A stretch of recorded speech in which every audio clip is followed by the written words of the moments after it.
Today I'm going to be unboxing and showing you these two Siterwell combination smoke and carbon monoxide alarms. Let's get into the video. Note, this is sponsored. Both of these alarms are the same thing, except the one on the left has a Wi-Fi feature. We'll take a look at this alarm later in the video. So this right here is the Siterwell GS886 combination smoke and carbon monoxide alarm. Both smoke and carbon monoxide emergencies are very dangerous, and you're going to want to have alarms for both those emergencies in your home. So this alarm right here has both of them combined in one. Let's go ahead and take a look at the features that are written on the box. First off, this alarm is 85 decibels at 10 feet away, and that basically means this is loud.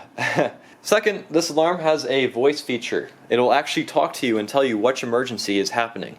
Warning, carbon monoxide, evacuate. Studies have also shown that children in particular will wake up faster in deep sleep to the sound of a voice rather than the sound of an alarm. So having that voice feature in a smoke alarm is very helpful. This alarm also has a 10-year product life, and that's about normal for all smoke and carbon monoxide alarms. The sensors will begin to go bad after about 10 years, and at that point you'll want to replace them. Looking at the side of the box, it also does give some other specifications about the alarm. This alarm does meet UL standards, and it does have an optical smoke sensor, which means it's photoelectric. The back of the box also talks about the common potential sources of carbon monoxide and where to place these alarms. It also gives some warnings and some other product information. Alright, I'm going to go ahead and open up this box for the first time ever. It's still sealed. Here we go.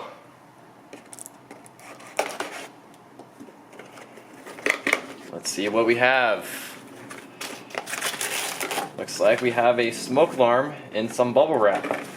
Let's see what else there is. First off, right off the bat, we have two AA batteries that come with the alarm, which is nice. We have some mounting hardware and an instruction manual. Let's take a look at the alarm.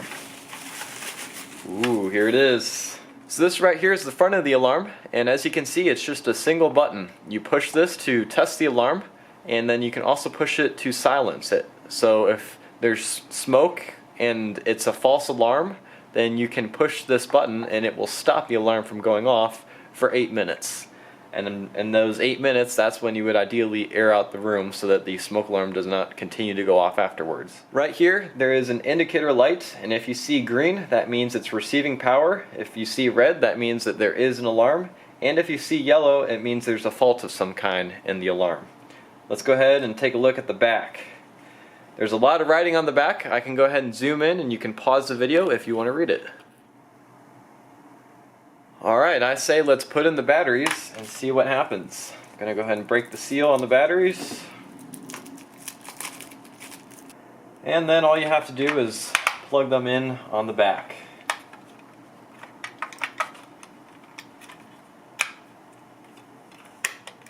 And then before we test the alarm, we'll go ahead and put the mounting bracket on. In order to mount this alarm, you can just drill some screws through these holes right here, and then it's a simple twist on, which will mount it to the wall or ceiling. Just like that. Alright, moment of truth. Let's go ahead and test this smoke alarm and hear what it sounds like, and see if it works. Testing alarms. This may take a few seconds. Testing smoke. Fire. Testing carbon monoxide. Warning, carbon monoxide, evacuate.